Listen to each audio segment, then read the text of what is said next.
नमस्कार दोस्तों, मैं सुरेंद्र डूडी जीके भाई राकेश से यूट्यूब चैनल पर आपका स्वागत। बात करेंगे हम आज 1857 के स्वतंत्रता संग्राम की। देखिए, राजस्थान इंडियन हिस्ट्री का एक ऐसा टॉपिक जो हर एग्जाम के लिए महत्वपूर्ण है। चाहे आप आरपीसी के एग्जाम दीजिए, चाहे आप आरएसएस बोर्ड के एग्जाम दीजिए, या आप भारतीय जो सेवाओं में कोई भी भर्ती है या कोई भी एग्जाम है या कोई भी प्रतियोगिता परीक्षा को दीजिए, वहां से एक क्वेश्चन एग्जाम में पूछा जाता है।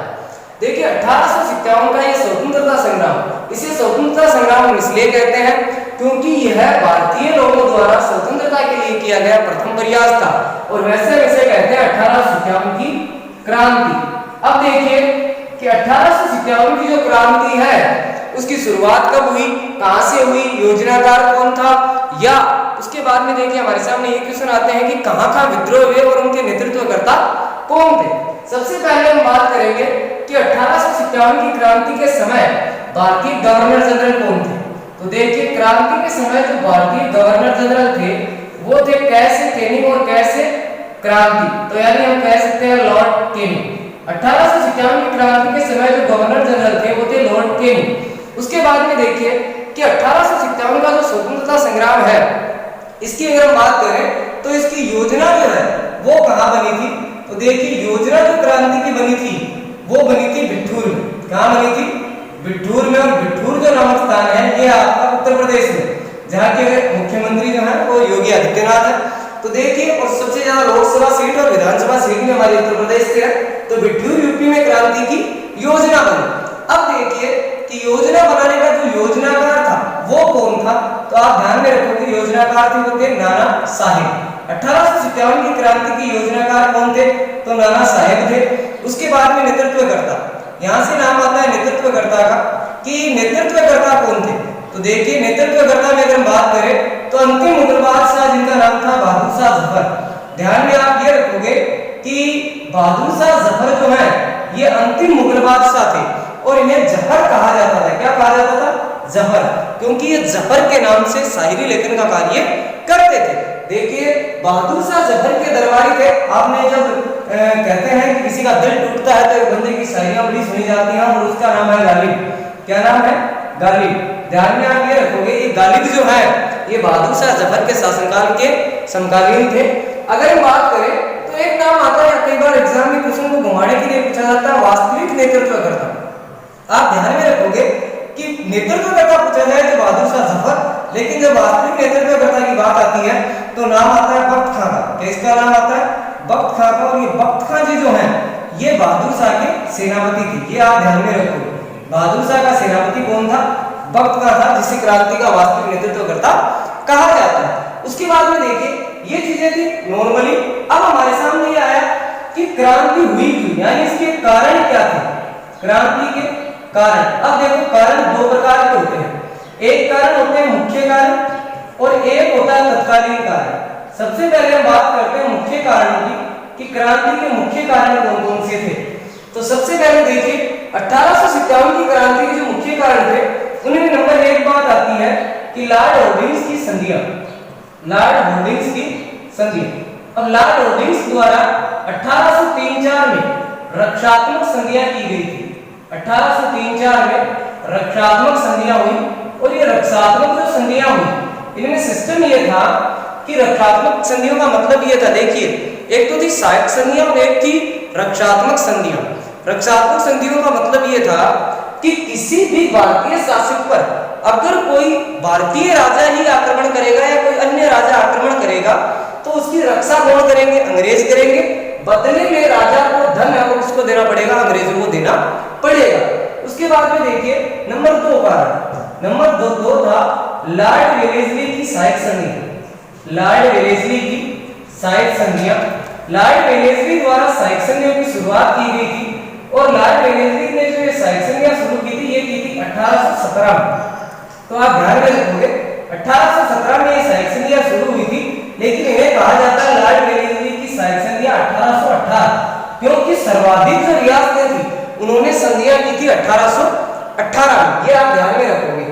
अब देखिए कि रियासत उस समय जो भारत था वो रियासतों में वर्गीकृत था, और भारत में 565 रियासतें थी। ये आप ध्यान में रखोगे, 565 रियासतें थी। लॉर्ड वेलेस्ली ने सहायक संधियां शुरू की 1817 में सहायक संधियां शुरू हुई, लेकिन सर्वाधिक हुई 1818 में। ये भी एक कारण था 1857 के स्वतंत्रता संग्राम का। नंबर 3 जो कारण था वो था धार्मिक कारण। धार्मिक कारण का मतलब यहाँ ये है कि भारतीय जो हिंदू धर्म था उस पर ठेस पहुंचाई जा रही थी और ईसाईकरण को बढ़ावा दिया जा रहा था, तथा हमारे जो लोग धर्म के अनुसार कार्य करते थे उनको बार बार रोका जाता था। नंबर 4 में आते हैं सैनिक कारण। अब देखिए 1857 की क्रांति में सैनिक कारण क्या थे, तो सीधी बात है सैनिक कारणों में यहाँ मैं आपको बता देता हूँ थोड़ा सा मारवाड़ी में कि भाई अपना कोई जो सैनिक होता था, आपो जो सैनिक होतो वो अगर बड़े पद पर है फिर भी बिन कम वेतन और एक अंग्रेज सैनिक ने ज्यादा वेतन मिलता। दूसरी बात आ रही कि सैनिक का मान सही तरीके में खड़ों दिया जाता।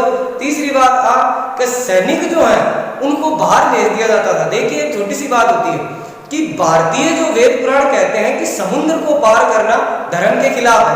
भारतीय सैनिकों को समुद्र पार करवाकर दूसरे देशों में भेजा जाता, जो क्रांति में सैनिक कारण रहे। तो ये 4 तो मुख्य कारण है।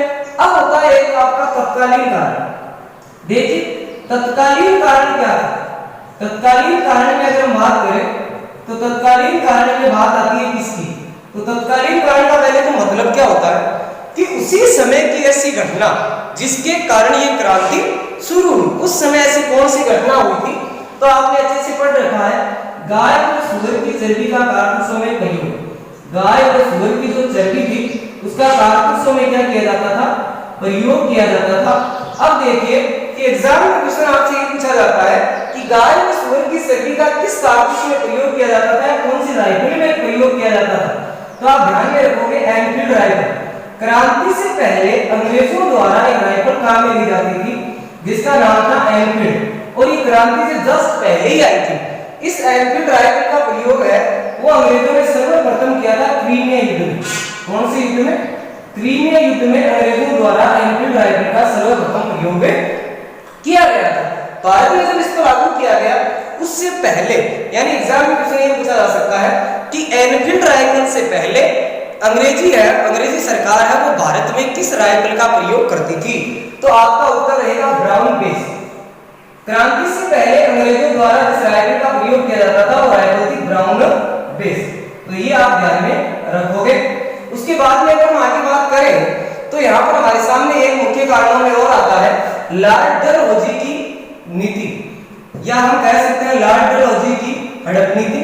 लॉर्ड डलहौजी जो थे इनके द्वारा हड़प नीति अपनाई गई थी। कहने का मतलब है कि लॉर्ड डलहौजी की हड़प नीति जो थी वो लागू हुई थी अगर हम बात करें तो 1853-54 ईस्वी में लॉर्ड डलहौजी द्वारा हड़प नीति अपनाई गई। और इस हड़प नीति में यह कहा गया कि जिस किसी भी राज्य का या रियासत का शासक मर जाता है और कोई उत्तराधिकारी नहीं होता है, वह राज्य सीधा है वो अंग्रेजी सत्ता के हाथ में चला जाएगा। तो इसका मतलब था कि लॉर्ड डलहौजी इस नीति के तहत भारतीय रियासतों को हड़पना चाहते थे। तो ये क्रांति के मुख्य कारण और ये औरत क्रांति का बढ़ी।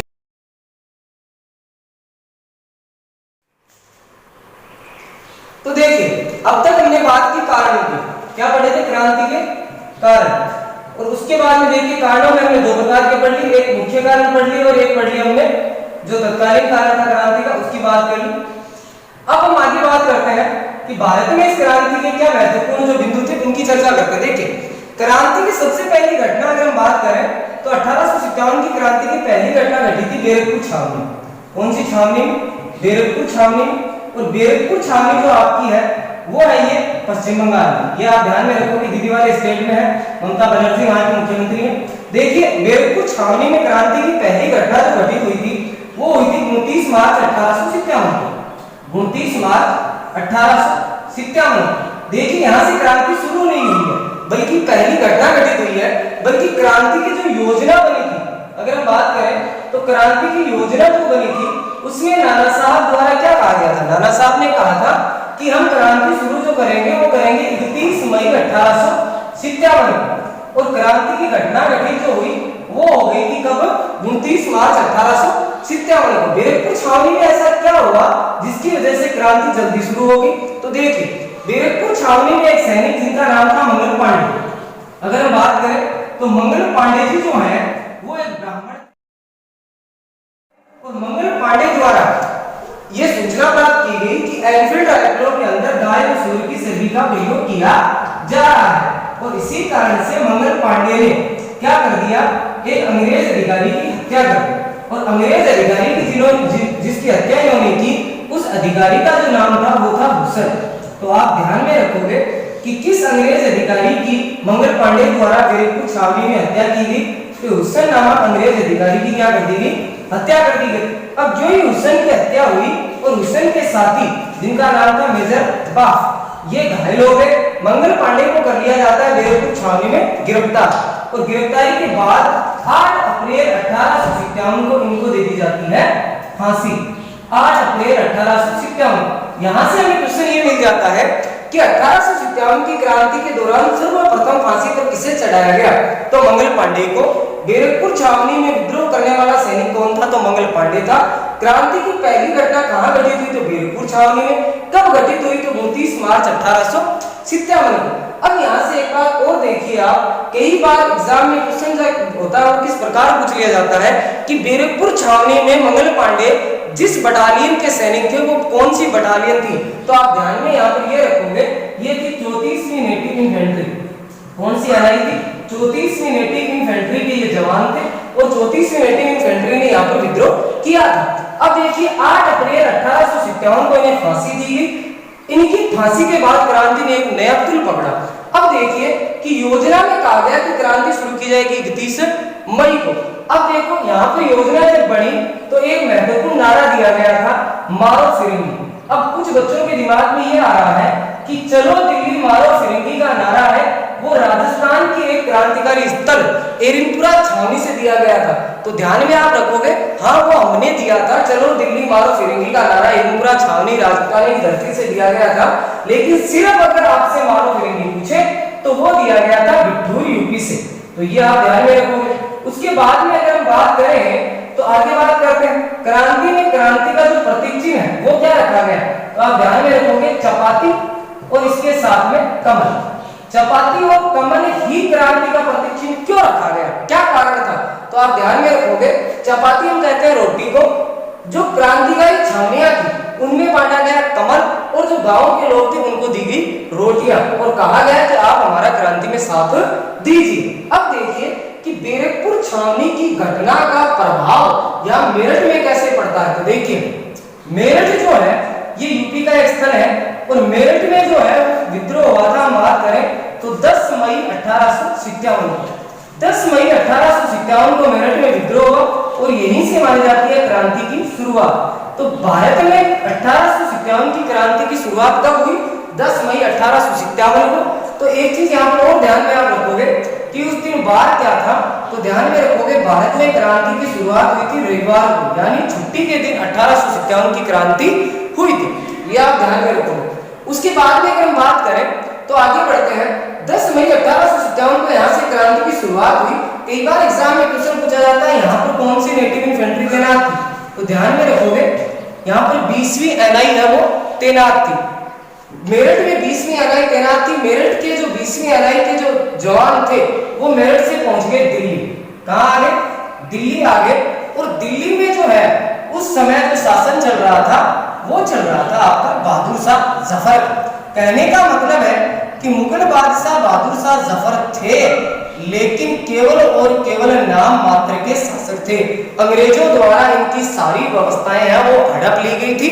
ये अंग्रेजी सरकार से नाखुश थे, तो क्रांतिकारी है वो इनके पास आए और इन्हें क्या बना दिया गया, नेतृत्व करता। तो हमारे पास यहाँ से ये क्वेश्चन निकल कर आ गया कि 1857 की क्रांति का नेतृत्व करता कौन था, तो बहादुर शाह जफर। अब मैं आपको यहाँ 2-3 महत्वपूर्ण बातें बता देता हूँ कि उस समय इस बंदे की आयु थी 82 वर्ष, यानी एक बुजुर्ग पुरुष था जिसकी उम्र लगभग ढल चुकी थी, और उसे बनाया गया क्रांति का नेतृत्व करता।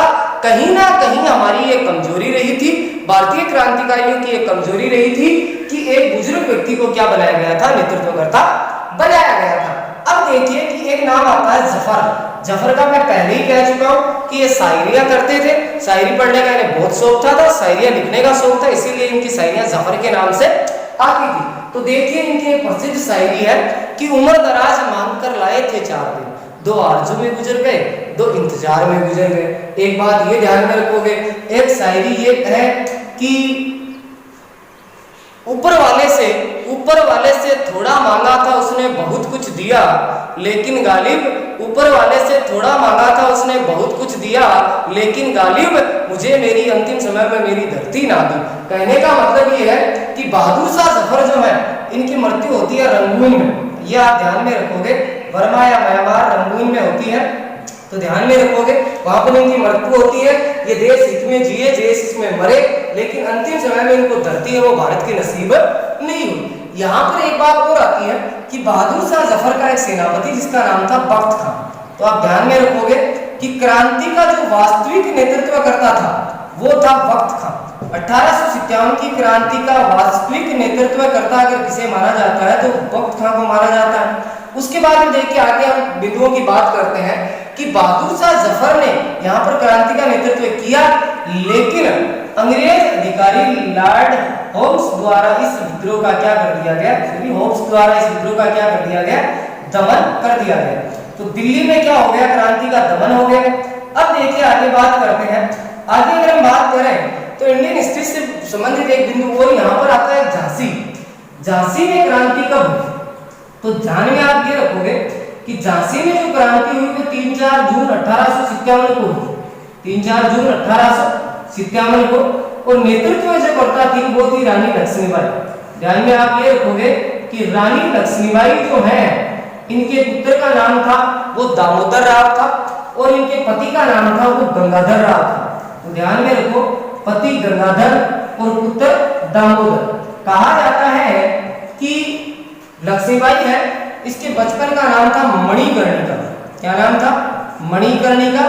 और इनके जो लोग प्यार से इन्हें कहते थे वो थे मनु कहते थे।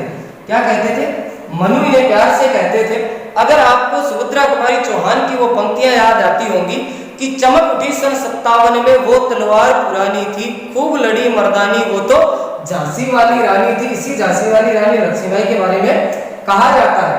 देखिए रानी लक्ष्मीबाई है ये हुरोज नामक अंग्रेज अधिकारी से लड़ते हुए वीरगति को प्राप्त हुई, और हुरोज जो है इसने एक बात कही थी रानी लक्ष्मीबाई के बारे में कि 1857 की क्रांति में एकमात्र महिला जो मर्द क्रांतिकारी थी, महिला होकर भी मर्द क्रांतिकारियों के सम्मान लड़ी थी, वो थी रानी लक्ष्मीबाई। इन सब बिंदुओं के बाद में हम बात करते, देखिए मोस्टली हम राजस्थान जीके की बात कर रहे हैं, तो ये इंडियन हिस्ट्री से हमने बहस बनाया है। अब हम बात करेंगे राजस्थान में 1857 की क्रांति के क्या क्या पहलू थे।